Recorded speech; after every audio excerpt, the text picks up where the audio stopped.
suas Bíblias no Evangelho do Senhor Jesus Cristo, escrito por Mateus.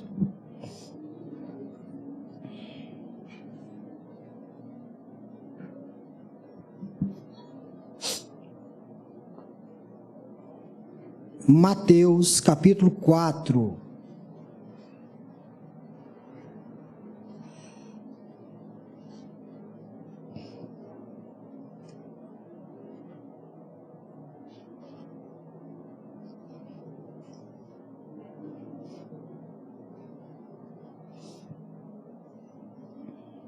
Mateus capítulo 4, versículo 1.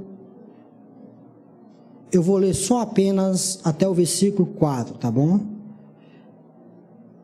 Então Jesus foi levado pelo Espírito ao deserto para ser tentado pelo diabo. Depois de jejuar 40 dias e 40 noites, teve fome. O tentador aproximou-se dele e disse: Se és o Filho de Deus, manda que estas pedras se transformem em pães. Jesus respondeu: Está escrito, nem só de pão viverá o homem, mas de toda a palavra que procede da boca de Deus. Senhor nosso Deus, nós somos gratos por Tua bondade e misericórdia que nos leva a esse texto, Senhor. Nós pedimos que o Senhor derrame sobre nós mais uma vez a unção do Teu Santo Espírito, para que sejamos, ó Deus, fiéis ao texto, para que tenhamos, ó Deus, olhos abertos para enxergar a mensagem que o Senhor quer trazer para nós, oriunda deste texto. Abençoe os meus irmãos que estarão ouvindo durante todo esse tempo a Tua santa e gloriosa palavra. Que o Senhor possa trabalhar em nosso coração, Senhor, e todos nós possamos nos apegar àquilo que o Senhor quer falar para nós esta noite. É o que te pedimos em nome de Jesus. Amém.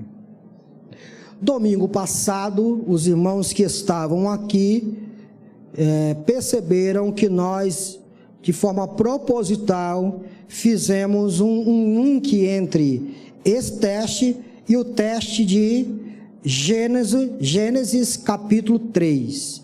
Fizemos aí esse link desses dois textos aí. Lá em Gênesis capítulo 3, nós encontramos o teste do primeiro homem.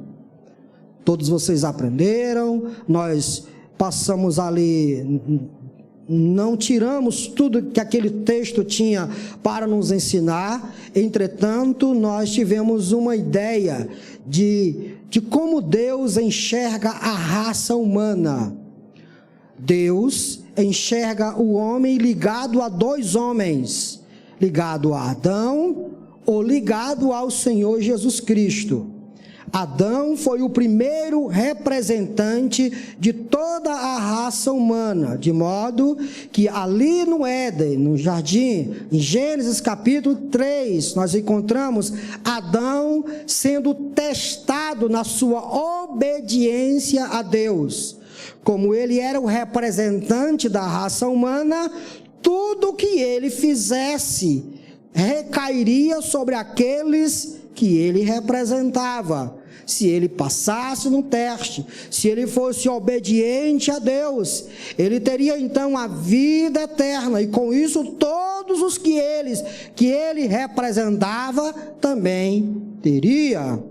Então a ideia ali do texto de Gênesis capítulo 3 é mostrar para nós que o primeiro homem foi testado, o primeiro representante foi testado, mas não passou no teste, e com isso arruinou toda a raça humana, corrompeu toda a raça humana ao pecado, de forma que todos os que nascem depois de Adão, nascem no pecado, como diz Romanos capítulo 5, a partir do versículo 2, que diz que por um homem entrou o pecado no mundo, e o pecado então, a morte reina.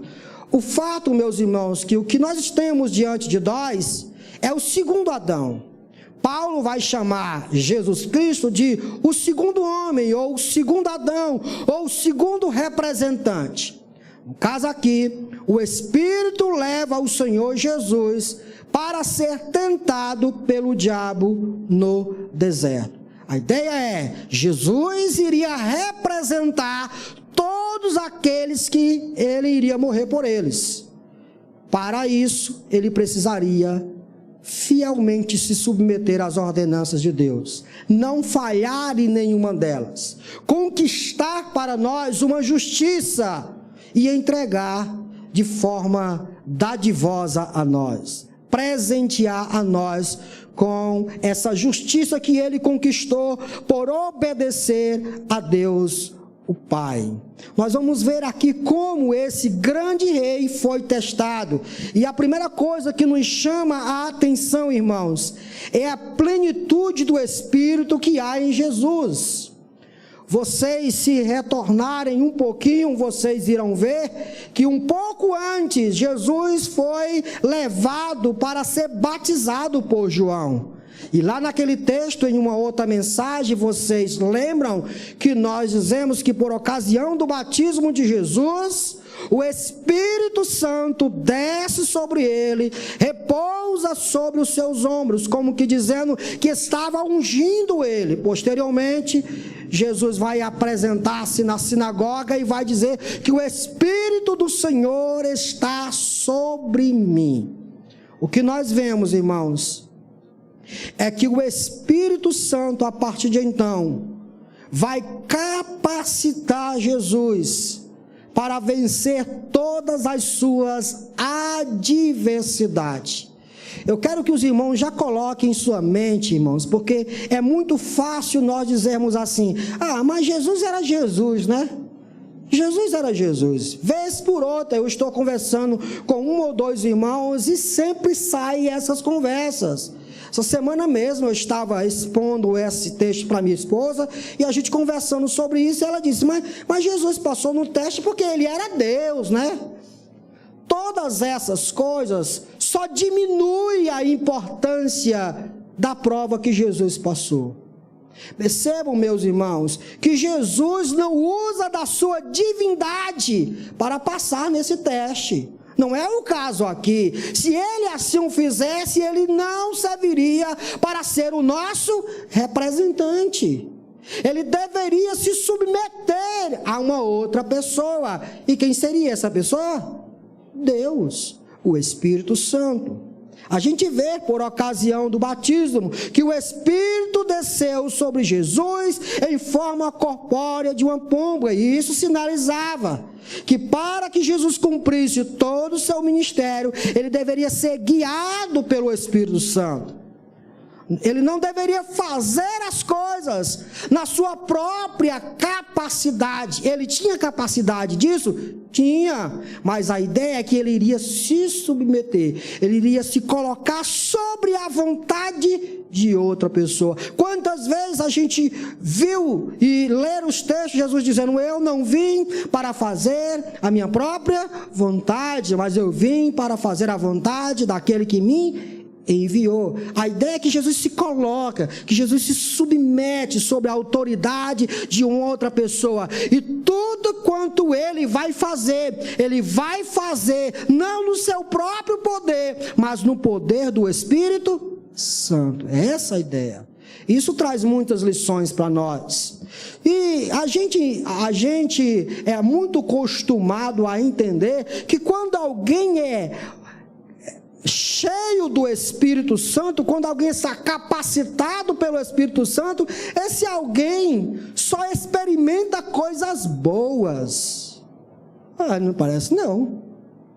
Percebam, meus irmãos, que porque Jesus estava submisso ao Espírito Santo, o Espírito Santo leva Jesus para o deserto. É para este lugar que o Espírito leva o Senhor Jesus. E o Espírito Santo, neste texto, é o agente que vai levar o nosso Redentor para o pior lugar possível. Todos nós sabemos o que tem no deserto. Não tem coisa boa no deserto. O deserto é um local solitário. O deserto é um local quente de dia e frio à noite. Não há absolutamente nada agradável num lugar como esse. E Marcos vai dizer que Jesus estava entre as feras. Ou seja, a ideia ali do texto de Marcos é trazer a ideia de que Jesus corria muito perigo em estar naquele lugar. Ele se submete ao Espírito Santo. Ele vai, o Espírito Santo guia ele. E Marcos, é interessante, irmãos, que o evangelista Marcos diz que Jesus foi compelido ao deserto. Levado.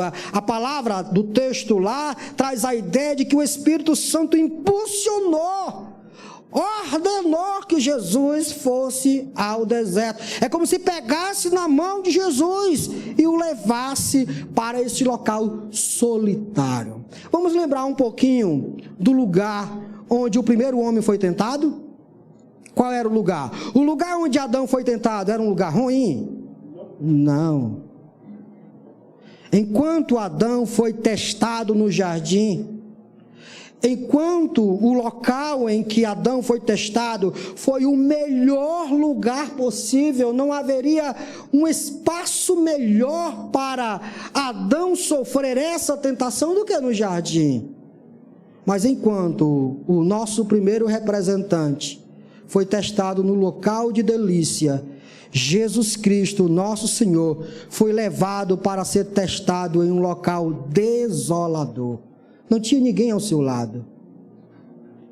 As forças da natureza o impelia a não passar por esse teste. Tudo era ruim neste ambiente. Além do local, irmãos, nós encontramos o evangelista dizer que há uma razão que leva o Espírito Santo a levar Jesus para o deserto. O Espírito leva Jesus para algo específico. Para quê? Para ser tentado pelo diabo. Isso é incrível. Eu estava lendo a respeito disso, irmãos, e não há uma cena mais grotesca e estarrecedora do que esta. O que está diante de nós aqui é o próprio Deus. É o Emanuel, é o Deus encarnado, é o Deus que não pode ser tentado pelo mal, e a ninguém tenta, como diz Tiago. Mas nós encontramos aqui, meus amados irmãos, o próprio Deus, o próprio Espírito leva Jesus Cristo para ser testado pela essência de todo o mal, pela essência que é o diabo. A gente fica, às vezes, admirado com esses textos, irmãos, porque a gente só acha que a vida de alguém cheio do Espírito Santo é algo absolutamente maravilhoso, sem nenhum desses problemas. Mas não é isso que a Bíblia apresenta para nós. Infelizmente, meus irmãos, por causa de uma má leitura das Escrituras, nós esquecemos que sim, Deus muitas vezes, para o cumprimento dos seus propósitos, nos entrega a pior situação possível. Vocês nunca leram a respeito de Israel, de Davi, por exemplo, quando o texto lá de 1 Crônicas, e fazendo um paralelo com o texto de Samuel, vai mostrar como Deus queria disciplinar o seu povo, então entrega o seu povo às mãos de Satanás. Aliás, entrega Davi às mãos de Satanás, para que Satanás faça um censo, e assim a disciplina venha a recair sobre o seu próprio povo. Quem nunca leu a história de Jó? Quem foi que foi entregue nas mãos de Satanás? Jó. E o que o primeiro capítulo diz, irmãos? Quem era Jó? Um homem íntegro, reto, temente a Deus e que se desviava do... Mas Deus resolveu entregá-lo nas mãos de Satanás. O que nós encontramos a respeito da narrativa do texto onde mostra o próprio Senhor Jesus Cristo dizendo que o próprio diabo pediu ao Pai a vida de Pedro, pediu para que pudesse cirandar, peneirar Pedro, e Deus disse para Satanás: não, Deus disse: vai. Satanás peneirou Pedro, irmãos? Sim. Mas o que foi que livrou Pedro? Foi a intercessão do nosso Senhor Jesus Cristo. Nós encontramos, meus irmãos, o próprio Paulo dizendo que foi-lhe dado um espinho na carne, um mensageiro do diabo, que lhes bofeteava todas as vezes, irmãos. Quando a gente tem uma leitura honesta das Sagradas Escrituras, o que nós encontramos é que os propósitos de Deus sempre irão se cumprir. E Deus utiliza, às vezes, as ferramentas que nós não entendemos. Nós não entendemos. Aquela frase é verdadeira. Quando Deus quer fazer as coisas, Ele faz quando quer, na hora que quer, como quer e usa quem quer. No caso aqui, o diabo, que foi o tentador lá do primeiro homem, o diabo será um instrumento, não se escandalize com o que eu vou dizer, o instrumento da parte de Deus para testar o seu próprio filho. Seu filho que estava nos representando no deserto. Nós estávamos nos ombros de Jesus. Lá estava o tentador. Assim como tentou Adão, estava tentando o nosso Senhor e Salvador Jesus Cristo. Por isso, meus irmãos, nós devemos sim orar: Senhor, livra-me da tentação, livra-me do mal, livra-me dos olhos de Satanás, Senhor, guarda-me debaixo das tuas mãos potentes. Nós devemos sempre orar. Enquanto ele não veio até nós, nós devemos orar, mas quando ele chega até nós, nós devemos nos perguntar: de onde está vindo tudo isso? De onde está vindo tudo isso? Nós somos muito rápidos a achar que uma coisa ruim é sempre uma coisa ruim. Aliás, uma coisa ruim aos nossos olhos vem sempre da parte do diabo. E a própria Sagrada Escritura diz que Deus, Ele age em todas as coisas, fazendo com que todas as coisas cooperem para o bem daqueles que amam a Deus. A figura mais grotesca, a que nós temos mais asco, a figura mais horrenda aqui, foi utilizada para os devidos propósitos do nosso Deus. Por isso que nós dizemos: tudo está nas mãos dEle. E como disse Nabucodonosor lá em Daniel, é ele quem controla os governos humanos, e não há quem possa parar o seu braço e dizer: por que estás fazendo assim? Ele faz como ele quer e age com os homens como ele quer. Esse, meus irmãos, é o nosso Deus. Talvez o diabo não sabia como tudo aquilo se sucederia. Mas o fato é que ele aqui, o próprio Espírito é que leva Jesus para essa situação. Vamos ver aqui, meus irmãos, qual é a ocasião deste teste. E eu falei para vocês que eu não vou pregar, expor todo o teste, porque tomaria muito tempo e eu quero terminar um pouco mais cedo para a gente participar da ceia do Senhor. Mas qual é a ocasião desse teste? Percebam que Jesus é levado pelo Espírito ao deserto. E no deserto ele jejuma 40 dias e 40 noites. Percebam que lá no Éden, vamos fazer sempre esses paralelos aqui. Lá no Éden, o que o homem tinha ao seu dispor? Todas as árvores do jardim ele poderia comer. Só não poderia comer de uma árvore. A árvore do conhecimento do bem e do mal.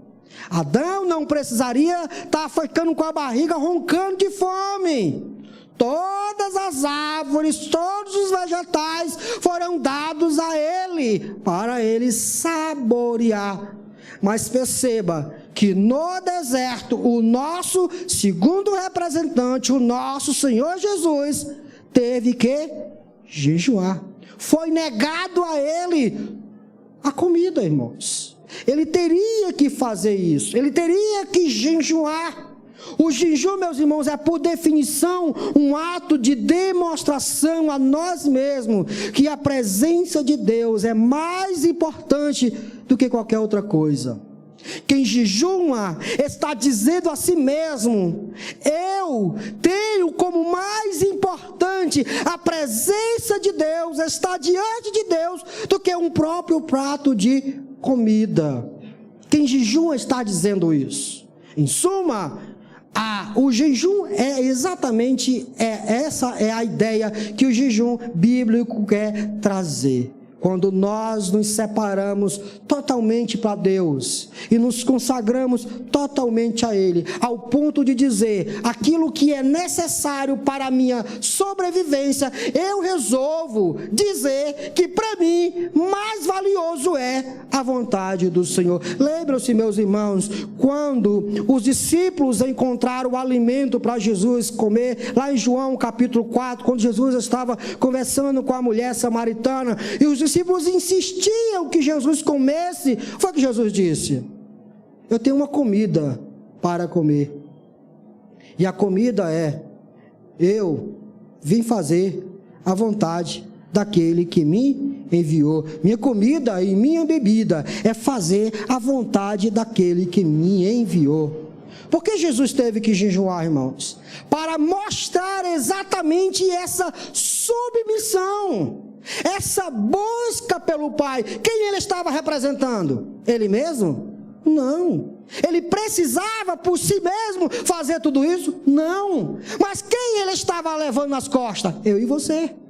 Era eu e você que estávamos lá com ele. Por isso ele resolveu abdicar-se de toda a comida e buscar totalmente a presença do Senhor.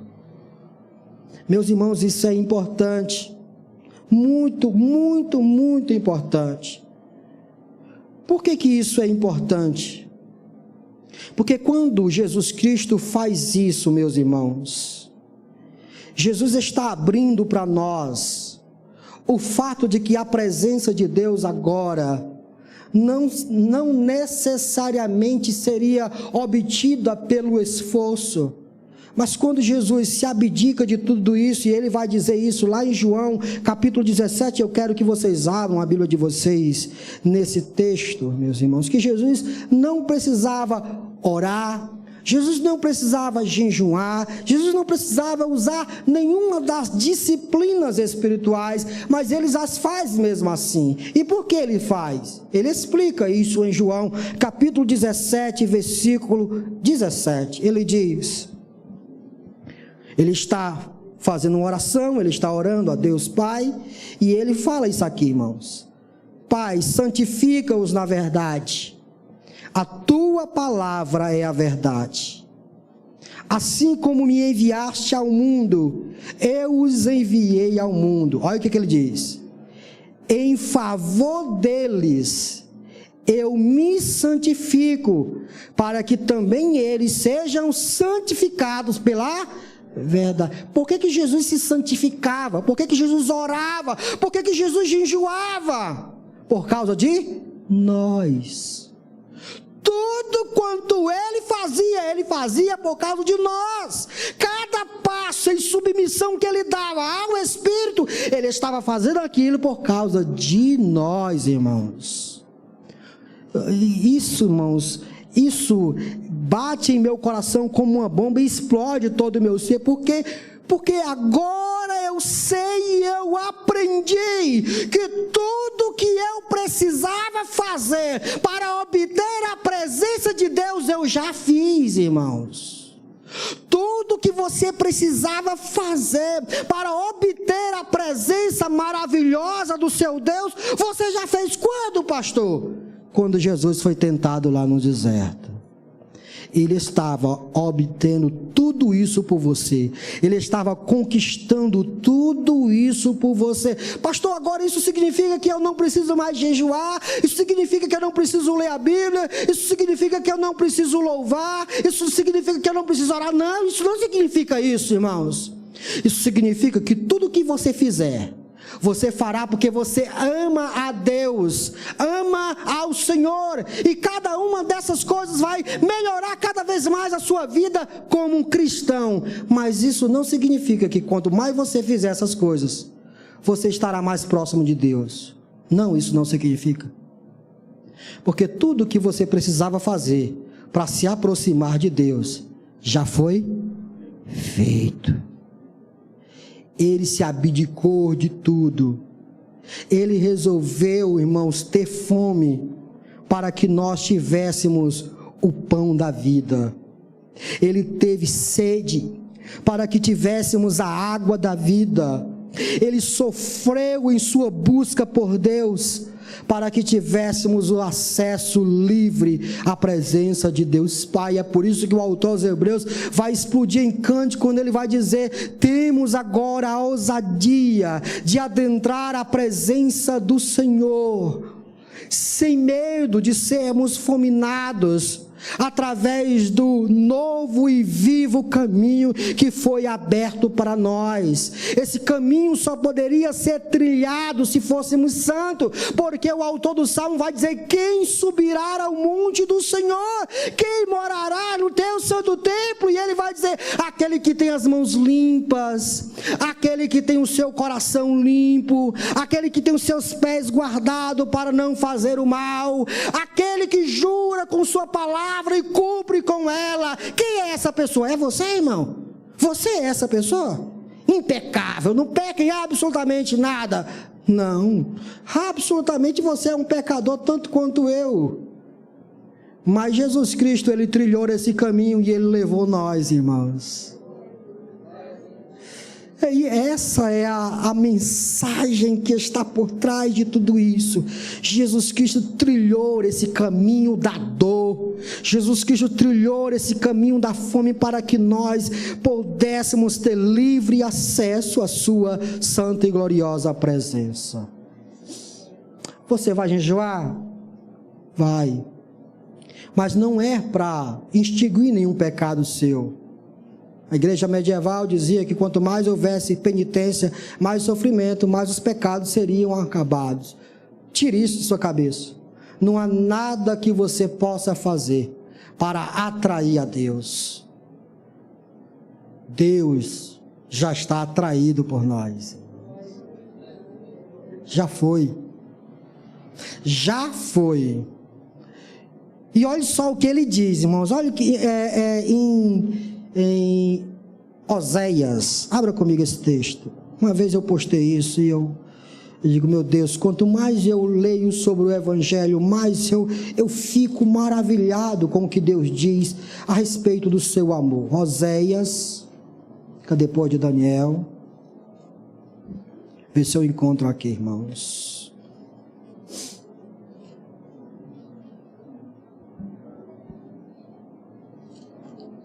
Acho que é capítulo 12.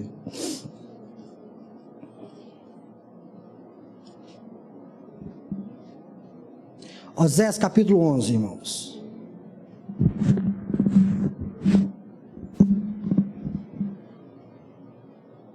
O texto está falando, obviamente, Deus está falando do povo de Israel, mas a gente pode fazer esse paralelo com aqueles que Deus escolheu, que o amor de Deus é dessa forma. Olha só. Vamos ler a partir do versículo 4. Eu os conduzi com laços de bondade humana e de amor. Tirei do seu pescoço o jugo e me inclinei para alimentá-los. Acaso não voltarão ao Egito e a Assíria não os dominará? Porque eles se recusam a arrepender-se. A espada reluzirá em suas cidades, destruirá as trancas de suas portas e dará um fim aos seus planos. Olha para cá, o que é que Deus está dizendo? Meu povo, eu amo vocês. eu alimento vocês, eu cuido de vocês, mas vocês não se arrependem de seus pecados. E porque eu amo vocês, eu vou disciplinar vocês, eu vou trazer espada para a cidade de vocês. Mas vocês vão ser exterminados? Veja o que o texto continua. Versículo 7. O meu povo está decidido a desviar-se de mim, embora sejam conclamados a servir ao Altíssimo, de modo algum o exaltam. Versículo 8. Como posso desistir de você, Efraim? Como posso entregá-lo nas mãos de outros, Israel? Como posso tratá-lo como tratei Admar? Como posso fazer com você o que fiz com Zeboim? O meu coração está enternecido, despertou-se toda a minha compaixão. Não executarei a minha ira impetuosa, não tornarei a destruir Efraim, pois só Deus e não só homem. Vocês percebem o que o texto está dizendo, irmãos? Deus levanta o seu profeta Oséias, exorta o povo pelos seus pecados e diz: vocês não percebem que quem alimenta vocês sou eu? Vocês não percebem que quem cuida de vocês sou eu? Vocês não percebem que quem tratou bem vocês fui eu? Não foi nenhum dos deuses pagãos, mas fui eu quem cuidei de vocês. Mas vocês insistem nos pecados de vocês, vocês insistem em não me glorificar, insistem em não me exaltar. A lógica aqui seria o quê? Vou destruir vocês, vou acabar com vocês, porque Zeboim fez isso. E onde está Zeboim? Quem não sabe, Zeboim é uma cidade que foi completamente destruída, não se tem mais menção desta cidade, e outras mais. O que Deus está dizendo aqui? Como posso desistir de você? Eu não posso desistir de você. E por que Deus disse que não pode desistir desse povo? Ele fala: porque o meu coração está enternecido, o meu coração despertou-se toda a minha compaixão por você. Não há como eu desistir de você. E quem era esse povo, irmãos, que era tratado por Deus desta forma? Um povo pecador. Agora, quando a gente retorna para o que Jesus Cristo fez por nós, aí Paulo, lá no capítulo 8, versículo 30 em diante, Paulo vai dizer: quem intentará acusação contra os escolhidos de Deus? É Deus quem os justifica, quem os condenará? Como Ele não nos dará com Ele todas as coisas, se Ele já entregou por nós o seu amado Filho? Agora, pois, não há nenhuma condenação para aqueles que estão em Cristo. Não há, irmãos. Por que não há nenhuma condenação para você? Por que não há nenhuma condenação para mim? Por que não há nenhuma condenação para aqueles que creem em Jesus? Porque uma vez Jesus foi levado para ser tentado pelo diabo no deserto. E quando ele estava sendo levado pelo Espírito Santo a ser tentado pelo diabo, nos ombros de Jesus estava eu e você. Quando Adão foi testado, reprovado, isso contaminou toda a raça humana. Adão pecou, nós pecamos. Mas quando Jesus estava sendo levado pelo Espírito Santo a ser testado pelo diabo, Jesus passou e nós passamos também. Por isso não há mais nenhuma condenação, irmãos. Você está aprovado.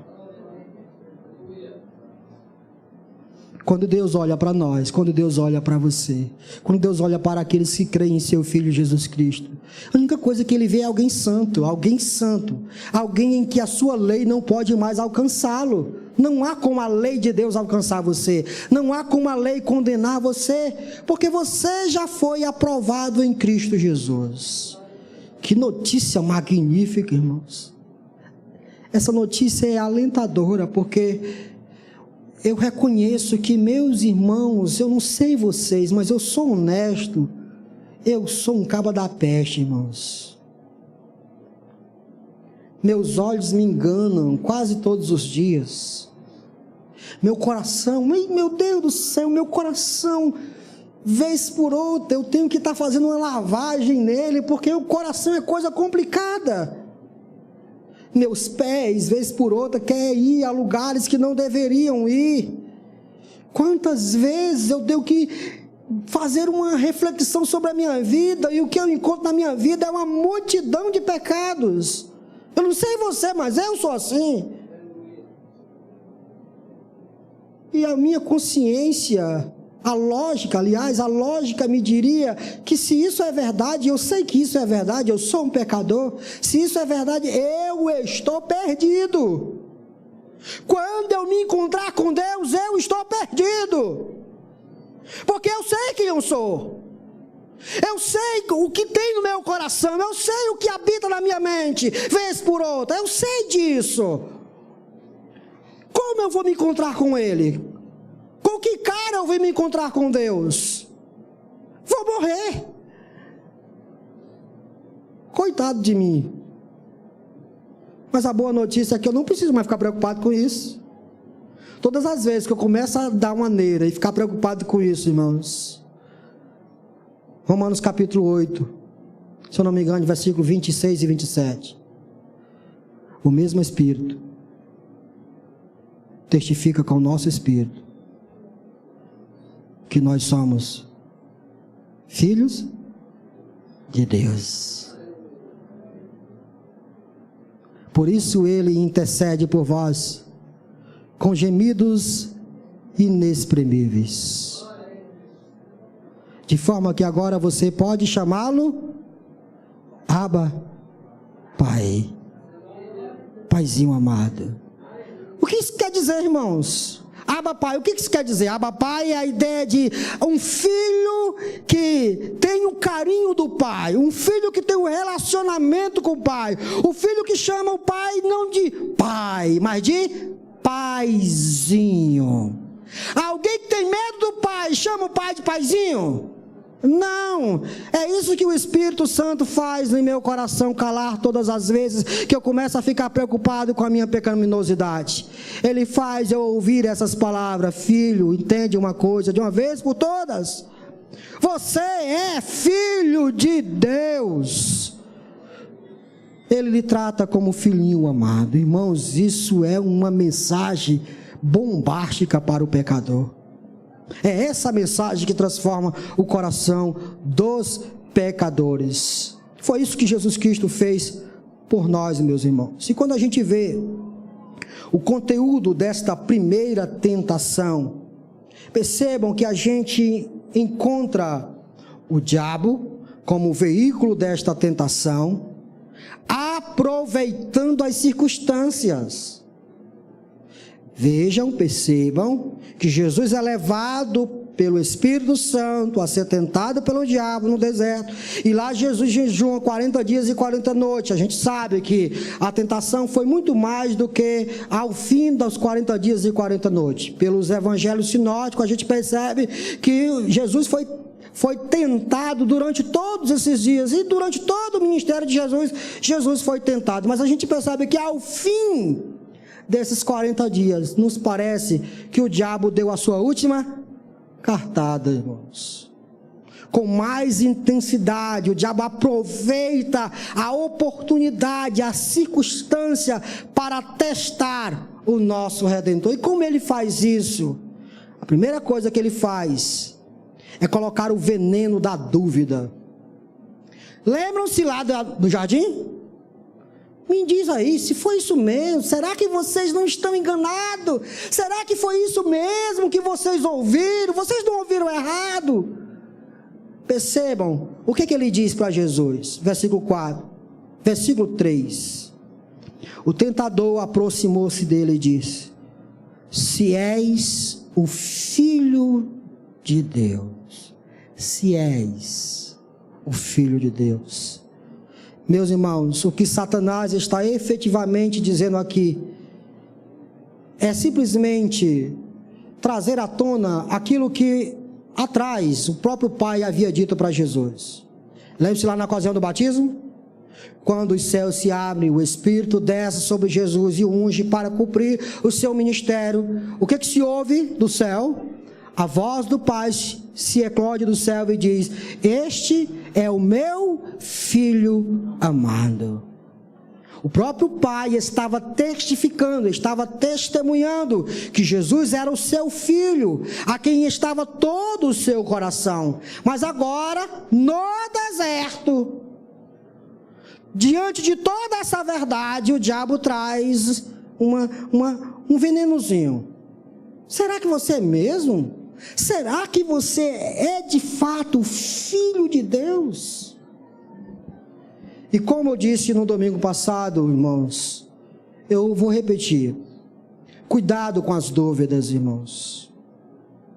Muito cuidado com as dúvidas.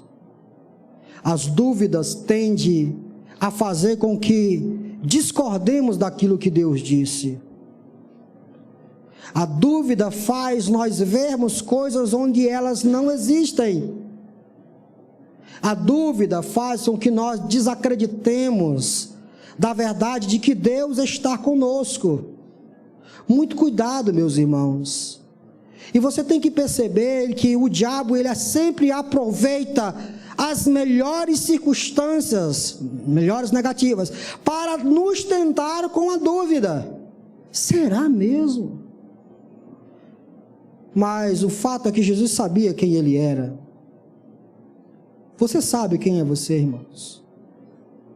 Não há coisa pior do que um cristão ser dilacerado por dúvidas.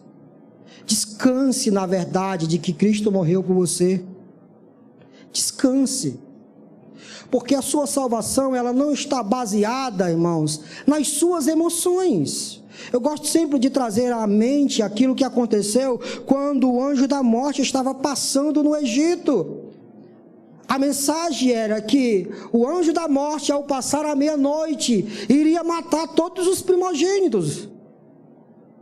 E a Bíblia nos conta que a proteção seria matar um cordeiro e com o sangue do cordeiro passar nos umbrais da porta, para que quando o anjo da morte passasse, visse o sangue, e então passasse por cima. Mas percebam, meus irmãos, que a gente pode tentar meditar um pouquinho nas emoções daquelas pessoas que estavam dentro da casa. Será que é verdade? Será que nós não vamos morrer? Já aconteceu tanta desgraça aqui no Egito, será que agora é a nossa vez? Será que passou o sangue direitinho, ao ponto do anjo ver? Todas essas coisas poderiam acontecer e passar na mente das pessoas. Mas seriam essas coisas que iriam fazer com que eles morressem, irmãos? Não. O que iria fazer com que eles vivessem era o sangue que estava lá nos umbrais da porta. De forma, meu querido, deixa eu dizer uma coisa para você. Descanse na verdade daquilo que Deus disse para você. Deus disse para você, e Deus disse para nós, que todo aquele que crê no seu Filho Jesus Cristo tem a vida eterna. Todo aquele que crê no seu Filho tem a vida eterna. Pastor, mas eu faço isso. Todo aquele que crê em Jesus tem a vida eterna. Mas não tem mais. Deus disse que todo aquele que crer em seu Filho viverá para sempre. Ele disse isso diante do túmulo de Lázaro. Eu sou a ressurreição e a vida, e aquele que crê em mim, ainda que esteja morto, viverá. Não há, meus irmãos, perdição, inferno, lago de fogo para aqueles que depositaram a sua vida em Jesus Cristo. Não há. Por quê? Porque Deus disse. E Deus não é eu e você. É por isso que ele vai lá dizer para Israel: como eu posso tratar vocês como tratei Adimá? Como eu posso destruir vocês? Não posso, porque eu amo vocês. Descanse no amor de Deus, minha irmã. Descanse no amor de Deus, meu irmão. Descanse na graça graciosa, bondosa e amorosa do nosso Deus. Que Paulo diz que onde abundou o pecado, superabundou a graça do nosso Senhor. Não deixe as dúvidas dilacerar o seu coração. Mas quando as circunstâncias começarem a lhe inclinar para isso, traga isso à memória. Deus é fiel naquilo que Ele diz. Descansa, minha alma, descansa. Descansa que aquilo que Deus diz é verdade. E segue a tua vida, irmão. Segue a tua vida. Não atraia o veneno da dúvida, nem desobedeça a Deus. O que o diabo fez foi: se tu és o Filho de Deus, manda que estas pedras se transformem em pães. Tinha algum problema Jesus transformar a pedra em pães, irmãos? Nenhum. Uma vez o próprio Deus, Ele fez jorrar da rocha água. Você já viu alguma rocha jorrando água? Não tem. Não tem nenhum problema Jesus transformar a pedra em pães. Mas o que estava por trás disso aqui, irmãos? Fica claro para nós que através do jejum, Jesus mostraria toda a sua submissão ao Pai. Era a vontade do Pai que Jesus jejuasse, porque Jesus estava representando a nós. Era a vontade de Deus que o seu Filho sofresse em busca da santificação pelo seu povo. Portanto, transformar pedras em pães neste momento era claramente um ato de desobediência a Deus. É isso que está em questão aqui, não é uma mera questão de transformar pedras em pães, porque Jesus teria condição disso, e Ele vai fazer isso posteriormente, quando Ele transforma a água em vinho, quando Ele vai multiplicar os pães e os peixes. Ele tem poder para fazer isso, mas não era a hora, não é a hora. Mas Satanás queria que Jesus desobedecesse frontalmente seu pai, assim como Adão desobedeceu a Deus e arruinou completamente a raça humana. Meus irmãos, fica claro aqui o que Satanás quer. Deus Pai tem uma palavra para Satanás, e essa palavra está em Gênesis 3:15, lá no final de toda aquela maldição que Deus manda para Adão e Eva. Vocês lembram, irmãos? Gênesis 3:15, vamos ler. Era para ter terminado a mensagem passada lendo esse texto. Mas veja, quando Adão e Eva pecam, arruína toda a raça humana. Adão é amaldiçoado, Eva é amaldiçoada, toda a terra é amaldiçoada, os homens são amaldiçoados, o pecado é introduzido no mundo, todos agora estão determinados a ir ao inferno. Mas escute agora, irmãos. No versículo 15 do capítulo 3, Deus dá uma luz do que vai acontecer. Porém, inimizade entre ti, Deus está falando, irmãos, com Satanás. Porém, inimizade entre você e a mulher, entre a sua descendência e o descendente. Quem é o descendente dela, irmãos? Este lhe ferirá a cabeça, e você lhe ferirá o... De que Deus está falando aqui, irmãos? Da vitória que Jesus Cristo teria. É evidente que a gente fala a vitória, o clímax da vitória de Jesus é na cruz, quando Jesus Cristo inspira, quando Jesus Cristo dá o seu último brado. Lá na cruz, há o clímax da vitória. Mas já agora nós estamos vendo como essa vitória vai ser descrita no ministério de Jesus. Deus Pai já havia dito: quando Ele vier, Ele vai ferir a sua cabeça. A ideia é: Ele vai vencer você. Você venceu o primeiro homem, mas o segundo você não vencerá. Escute, irmãos, quando o diabo tenta Jesus dizendo: se és o Filho de Deus, transforma essas pedras em pães. Jesus responde da seguinte forma: ah, Satanás, será que você não sabe? Nem só de pão viverá o homem, mas de toda a palavra que sai da boca de Deus. Jesus estava precisando de pão, irmão, sim ou não? Sim. Mas O homem precisa de pão para viver, irmão, sim ou não? Não. Não, pastor? Não. O pão é apenas um meio pelo qual Deus alimenta o homem. O homem precisa de Deus. O pão é um meio. E Jesus Cristo traz exatamente essa ideia aqui. Quando o povo diz, esse texto está em Deuteronômio capítulo 8. Quando o povo começou a pedir pão a Deus, aí o que Deus fez? Vou mostrar para vocês que através da minha palavra, pão vai cair do céu.